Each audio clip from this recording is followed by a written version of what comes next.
The other thing that's you mentioned, Ken Dorsey in the offense.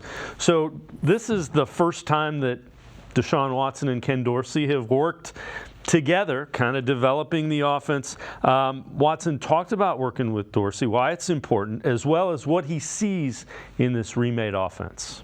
That's one thing you can't get back is time. And, the time, like you said, just for me being here face to face, being able to hear his voice, hear how he communicates, hear how, he runs things, calls things a little bit different than Kevin or AVP did the previous 2 years. It's good to be around that, and we can kind of communicate. He can do the same thing for him. Get around me and see how I operate, how I learn, what's good, what's not good, what we want to change. And we've been doing that. The first 2 days we've had a lot of conversation and a lot of meetings, and it's been very good. But yeah, it's really good. I mean, a lot of opportunities for the receivers to be able to really showcase their skills. A lot of guys moving around, a lot of guys being able to play different spots, and then myself to just be free and not really kind of controlled in a sense. It's really just kind of go out there and be able to, showcase spread offense, throw it around, run around, and make some plays happen. So that's very exciting for myself.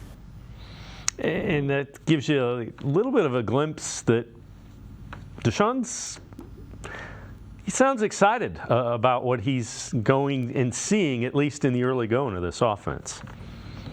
And I think there's reason to be. I mean, you look at Ken Dorsey's background, the quarterbacks he's worked with. He's worked with Cam Newton, and the Panthers were at their best under Newton when they went 15-1 and went to a Super Bowl. And then, what he did to help develop Josh Allen and grow him into the quarterback that he is now. So there's a track record with Ken Dorsey. Obviously, being a former quarterback helps, being in that situation where exactly what you're calling for a quarterback, exactly what you would want if you were a quarterback. There's something to be said about that. And the experience Ken Dorsey has had, being a play caller for, a season and a half in Buffalo, I think is huge for Deshaun Watson. And I just think, again, I've mentioned track record before when it comes to coaches. When you see what Dorsey brings in and the success quarterbacks had, you would imagine Deshaun Watson seeing that and he's thinking, well, this is a guy who's got a chance to try and get him back to the level he was in Houston before, where he had multiple Pro Bowls and was one of the best young quarterbacks in football for a handful of years.